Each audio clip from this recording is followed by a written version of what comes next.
I met you on a Thursday, Friday I took you home. Well, Saturday I'm begging you, baby, just leave me alone. Stop, I'm sorry, fuck it, no, I'm sorry, guys, I can't do this, I won't do this. I was going to do this review with all these sketches with the gatekeeper and the black hole, and try to review Bloodwings, Pumpkinhead's Revenge, but, you know what, I can't. I can't write a review for... I can't make this funny. I spent all week sitting in front of a blank word processor screen writing nothing because I couldn't make this funny. And you know what I finally realized, as the deadline was coming up, that even if I could write something funny, I shouldn't. But you know why? Because the worst thing I can do to dignify this piece of shit is by putting more effort into it than the fucking programmers did. You know, I spent a whole month before that playing this, and then when I couldn't play it, I researched it, and then I played it again, all in an attempt to answer one simple question. What the fuck is this? And today, as I sit here before you, I'm sorry. I have nothing. I have no answers. I have no review. This thing defies reviewing. And trying to write my own review of it was like my own personal black hole. And, you know, I'm sorry. To be honest, I'm not even sure this thing exists. I don't know what I'm holding. What is this? I think this is some kind of elaborate joke played on man... Stop! Whose turn is it? Answer me, maggot! Oh, shit. I'm sorry. I forgot to tell you, dude. We're not doing the gatekeeper thing this week. Fool! I am the bookkeeper! No, seriously, dude. I'm calling the whole thing off. I'm really not feeling it right now. Oh, come on, man! I went and bought a robe and everything! No, I know. I'm sorry. Maybe we can do it some other time. But I want to do it now! I've been working on it all week! I banish you to the black hole! Oh, dude, oh, please, no, it's embarrassing. It was sad when I was doing it. I am the beekeeper! Oh my god, I wrote that! This is a worse idea than the Spoony bum.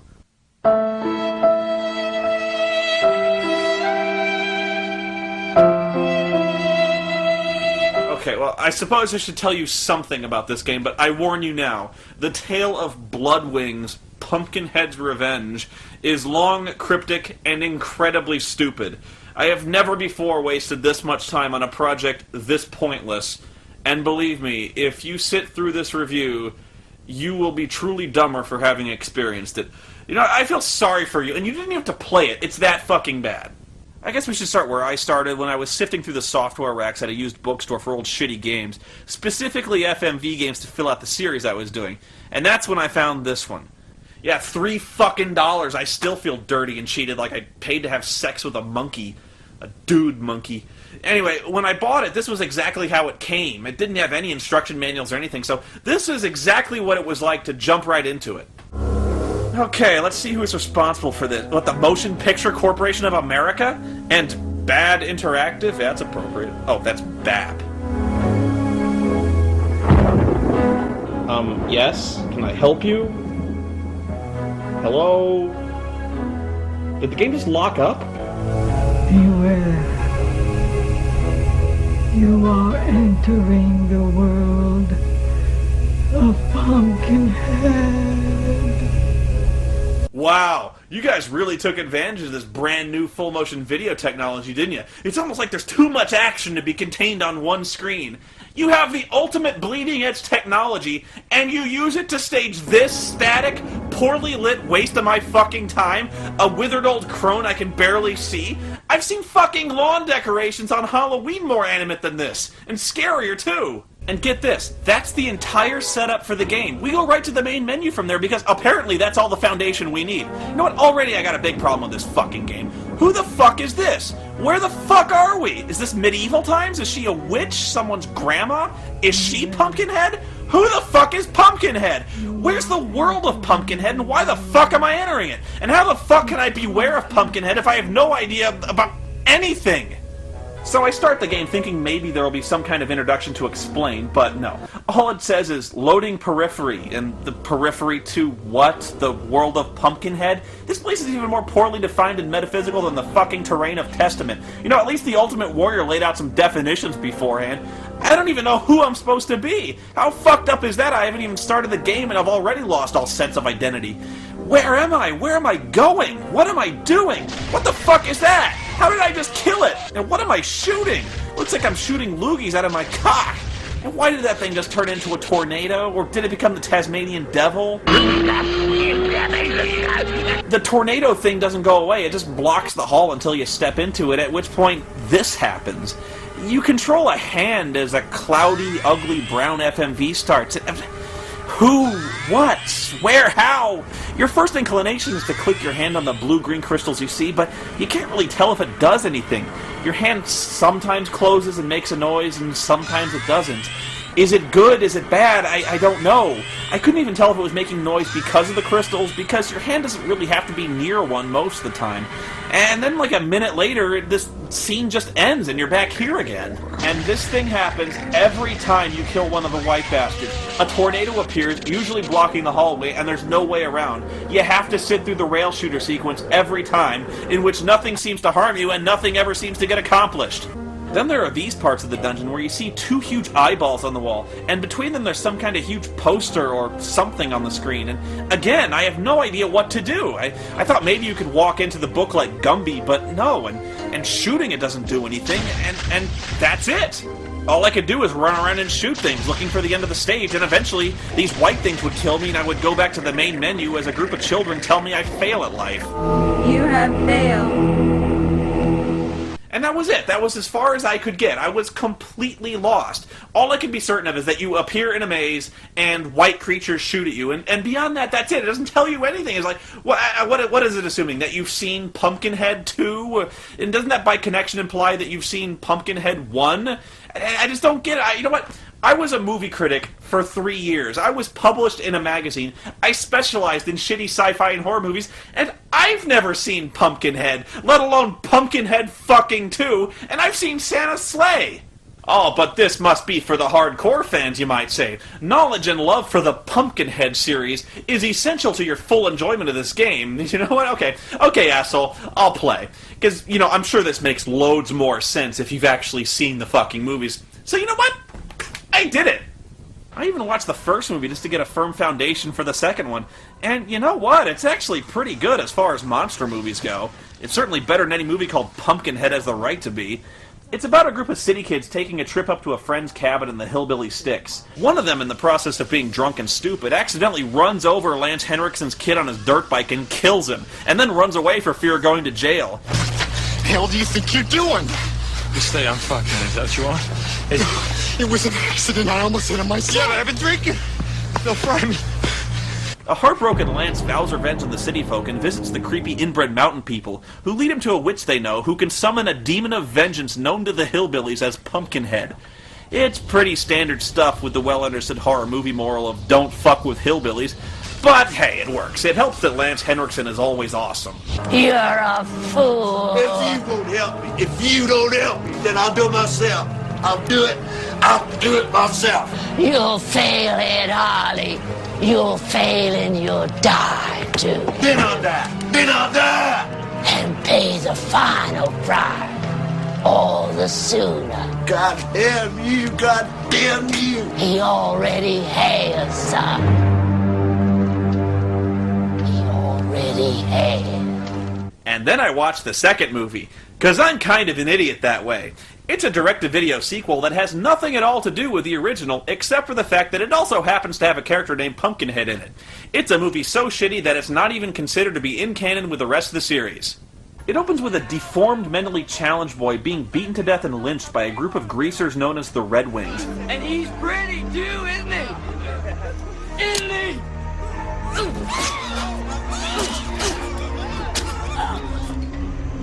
Drop him! His distraught mother, in her grief, studies black magic for decades in some attempt to seek a way to raise him from the dead, but later on decides not to go through with it because she knows the spell would unleash a hellish evil upon the world. And then she gets hit by a car full of assholes who get kicks by driving around the backwoods with their headlights off. Here we go.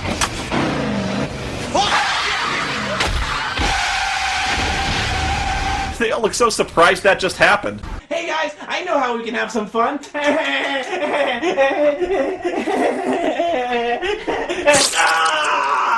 Oh man, I did not see that coming! Anyway, when they go back to see what they just hit, the old lady's gone. Damn, that's one tough old bat. You know, if we were playing Rifts, that's what you'd call roll with impact. So they decide to go wandering around the woods to find where she lives, and inside they find all of her magical tchotchkes, including the stuff for her resurrection spell. The old lady, who I should note at this point is not related to the witch from the first movie in any way, catches them looking through her stuff and warns them that the spell is evil and dangerous. You don't know the evil you are conjuring, boy. Well, if it's so evil, why in the hell did you leave it in the middle of the fucking room? They also discover the old lady is blind, which begs the question what she was doing crossing the fucking highway. She tries to stop Danny from taking the magic stuff, warning him again that it's evil, so he cranks her over the head with a fucking flashlight and accidentally torches the cabin with her inside it. Damn, I don't think I've ever seen a character in a horror movie turn that dickish that quickly. Not content to plow over a blind woman in his car at 80 miles an hour, he then proceeds to steal her shit, drill her in the back of the head with a fucking maglite, and then burns her alive, and all this to steal some voodoo trinket that Punky Brewster here recognizes from those New Age books that girls like to read when they're in their high school Wiccan phase of their lives. No, really, that is Punky Brewster, and it's probably the only reason that anyone has ever heard of this movie. It's the answer to the question, hey, has Soleil Moon Frye ever been in any movies?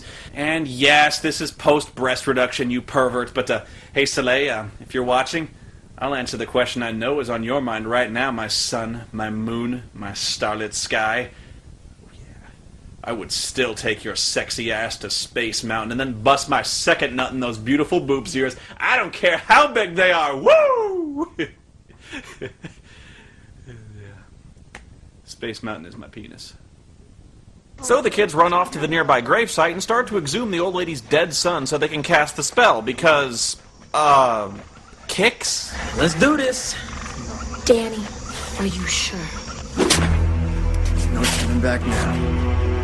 Yeah, right on, man! There's no turning back now! Wait, why? Actually, there's every opportunity to turn back now. We could just stop digging and go home. And in fact, we could literally turn back now. But they don't, and sure enough, the spell raises the kid as a giant killing machine who, again, has nothing to do with the original movie's Pumpkinhead, who starts murdering the people who murdered him, as well as anyone else he sees. I think the best part of this movie is a cameo by President Bill Clinton's half-brother, Roger, who plays Mayor Bubba. And yes, he is one of the best actors in this movie. But you must have heard the talk that maybe what we're dealing with here ain't human. Seriously, you have got to love the Mayor Bubba character, who spends the entire third act of the movie trying to prevent the sheriff from killing Pumpkinhead. Why? Because he thinks having an unstoppable mythic demon indiscriminately killing people would be good for tourism. Do you believe that? Well, of course not. But a lot of folks do. A lot of tourists do, if you know what I mean. No. I can't say that I do. Well, I guess it makes sense. I mean, Crystal Lake has Jason Voorhees, and yet that doesn't stop people from signing up for summer camp every fucking year. Well, let me put it this way. The Loch Ness Monster, the Abominable Snowman, Bigfoot, that stuff is big business. The way I see it, this thing could put us on the map. Now, I got a couple of guys from the National Enquirer all set to come down here. People have died here, you know, and you do know that, don't you? Tragedy, ain't it? Well, so is the budget of this here town. You get my drift? So let's think about how much that helped us understand what's going on in the video game, shall we? Let's say on a scale of 1 to 10, I'd give it about, fuck all. At no point do you see anything to do with dungeons or shooting white demons with snot at any point in the movie. I mean, I didn't know anything about this game, so that meant I actually had to do some research on it. And by research, I mean I checked Wikipedia, but guess how much I found? Nothing! Fucking nothing! I found an entry on the movie, though. Can you guess how long it was? 1 sentence. This is the most obscure fucking game I've ever played. There is virtually nothing on the internet about it. GameFAQs has an entry, but it's completely blank. There are no walkthroughs, no hints, no details, nothing. All I was ever able to find was a short text review someone had written, a brief video capture on YouTube, and a few sites that have the blurb from the back of the box. I even checked the software developer's website, and all it had was a few 60-pixel wide screenshots. I just wanted to find some instructions so I could find out how to fucking play it, or at least figure out what the hell I'm supposed to do, but no, I had to pick the game that time forgot. I can't believe it. The entire internet culture, in all its futility and splendor, well known for its bottomless stupidity, and yet tireless patience in completing the shittiest, most painful games with the most insane self-imposed handicaps, had turned its back on Pumpkinhead's revenge. So, you know what I did?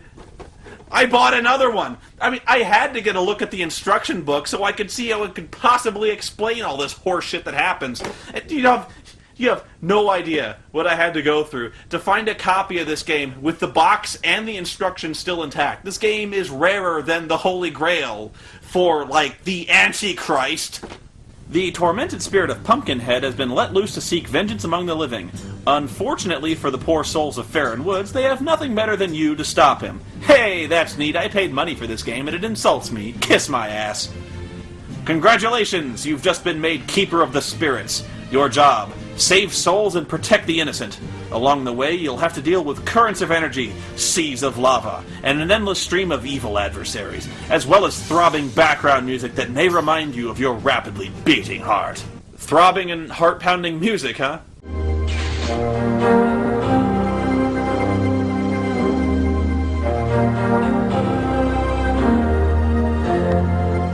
I love how the manual puts the background music in the same list as deadly seas of lava and enemies trying to kill you as another obstacle you have to contend with as you play the game. So dive in, grab your controls, and sink into the netherworld, a demon land filled with, surprise, demons. Everyone and everything here is out to get you. So I've been made the Spirit Keeper? No wonder the Gatekeeper is so pissed off all the time if he has to deal with this bullshit. And who exactly made me the Keeper of Spirits? And why is everyone out to kick my ass? If we're dealing with the afterlife and the netherworld, is it even possible for spirits and souls to kill each other? I mean, you're telling me some divine entity came up with this whole scheme to, what, protect the souls of the innocent? Man, we are dealing with a severely fucked up theology here, people.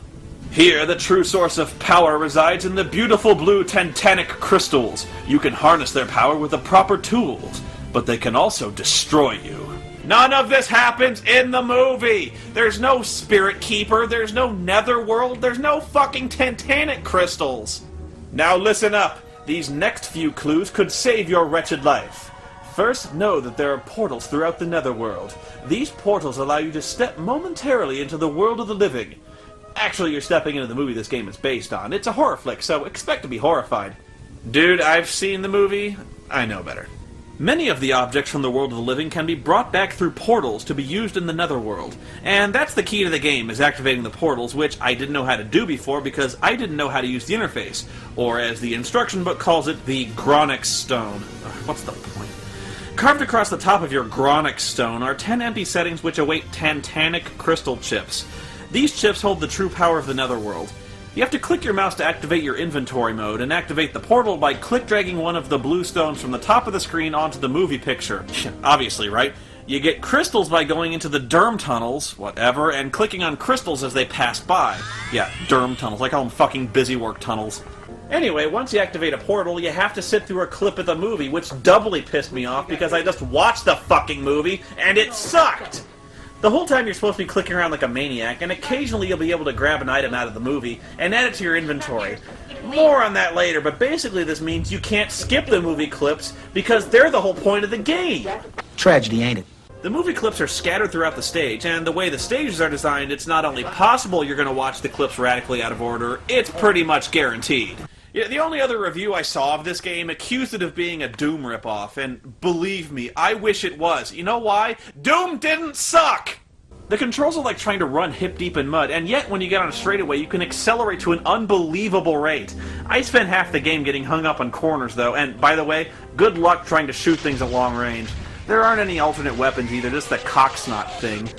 You have limited ammo, too, as represented by the green vial in the corner. I've only ever seen one place where it's possible to recharge it, because apparently in the Netherworld there exist long green glowing recharge tunnels, constructed specifically for this purpose, and when I made it through I got maybe 1/8 of a fucking inch of the meter bag. Yeah, thanks a pantload, dicks. And as far as I can tell, there's no way to get your life back, so while you're watching one of the movie clips, one of the albino fetus things will inevitably start munching on your ass, and by the time you've slowly wheeled around and blasted it, presto, half your life's gone. You have failed. I read through the whole book, and even though it tells you to collect items to use in other places, I've never been able to figure out how or where to use any of them. I eventually just started experimenting with them all. I tried using a beer I found, which didn't seem to do anything except make the controls and graphics even worse than they were before. Hard to believe, I know. There's a mirror that kind of shimmers. There's a chain with a hook on the end that attaches to the ceiling and swings there for no apparent reason or effect. There's a watch that temporarily stops time, I think. And I found a bunch of things that don't seem to do anything, like a Blair Witch doll, a bong, a flashlight, a fiery thing, a guitar, a cardboard box, a stereo, a shovel, I don't know. My favorite useless item is the cigarette, because when you use it, it kills you! The most useful thing I found were a set of car keys that for some reason opened treasure chests, which seemed to contain, blue things and weird geometric patterns. What the hell am I doing? I don't know, but at least I had a goal, right? I mean, I was just looking for movie clips, collecting items, and hoping eventually I'd find a place to use them. After about an hour, though, I suddenly heard these kids start talking to me again. You have brought stolen objects back to the Netherworld. Return them to the scene of the crime. By now, I'd long passed the point of confusion with this game. In fact, this kind of seemed like a good sign. I mean, I've been collecting items, and this is the first definite instructions I've been given the entire game. I thought, I must be on the right track, but a few minutes later, I get reminded again. You must return your stolen property, or face the consequences. Okay, look, you little assholes, even if I wanted to return the items, I have no idea how or where to do it. You have not returned the stolen goods. Your entire inventory has been confiscated. What? What? You wiped out my inventory? What? That's bullshit! That is bullshit! You have failed. You have failed.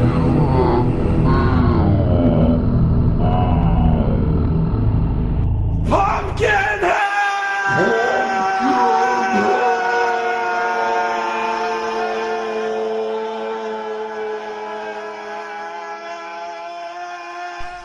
Barry, did you hear that? That's the sound of ultimate suffering. My heart made that noise when I first saw Sonic turning into a werewolf. The SpoonyOne makes it now. Do you think we should go help him? What, are you crazy? I just got accepted in the Brotherhood of Steel. Ah! This is the worst fucking game I ever played in my life! I mean... That's it!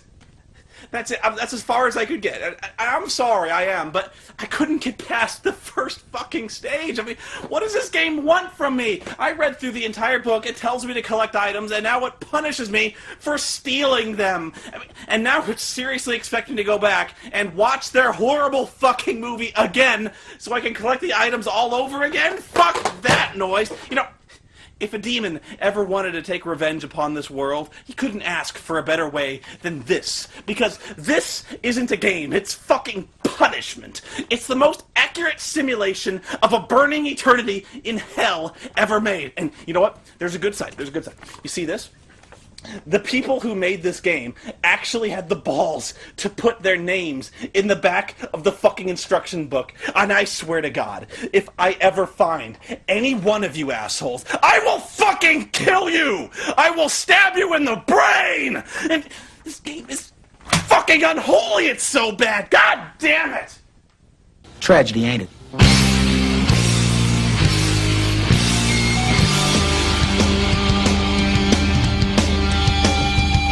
Michael ready.